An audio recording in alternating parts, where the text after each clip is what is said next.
जय श्री राम, हर हर महादेव। दोस्तों, 13 अक्टूबर को बड़ा ही प्यारा और पावन सा दिन है। प्यारा और पावन इसलिए है क्योंकि इस दिन अहोई अष्टमी का व्रत रखा जाएगा। ये व्रत सभी माताएं और बहनें अपने संतान की लंबी आयु के लिए रखती हैं। ये व्रत माताएं अपनी संतान की तरक्की और दीर्घायु के लिए रखती हैं।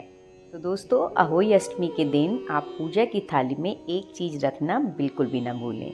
तो वो कौन सी चीज़ है, ये जानने के लिए अगर आप हमारे चैनल पे नए हैं तो आप हमारी वीडियो को लाइक और चैनल को सब्सक्राइब करिए ताकि आप भी हमारे सनातन परिवार का हिस्सा बन सके। तो कार्तिक मास की कृष्ण पक्ष की अष्टमी तिथि को अहोई अष्टमी का व्रत किया जाता है।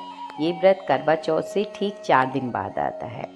ये व्रत महिलाएं संतान की लंबी आयु और संतान प्राप्ति की कामना के लिए रखती हैं। इसे पूरे दिन निर्जला रहकर किया जाता है। इस दिन अहोई माता का पूजन होता है और इसे अहोई आठे या अहोई माता व्रत भी कहते हैं।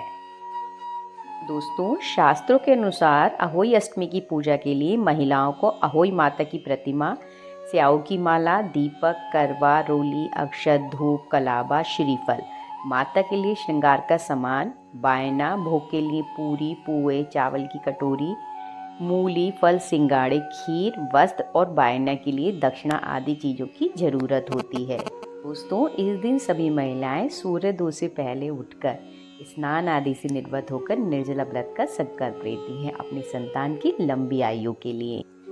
तो दोस्तों, शास्त्रों के अनुसार इस दिन अष्टमी का व्रत सूर्योदय से लेकर तारों को अर्घ देने तक व्रत का पारायण किया जाता है। इस दिन गणेश जी, भगवान शिव, माता पार्वती, अहोई माता की पूजा करनी चाहिए। अहोई अष्टमी के व्रत की कथा सुनते समय हमें 7 प्रकार के अनाज हथेली पर रखने चाहिए और पूजा के बाद इस अनाज को गाय को खिलाना चाहिए। इस दिन माताओं को मिट्टी से संबंधित कोई भी काम नहीं करना चाहिए। इस दिन तारों को अर्घ स्टील के लोटे से नहीं देना चाहिए बल्कि पीतल या मिट्टी के लोटे से ही जल देना शुभ होता है।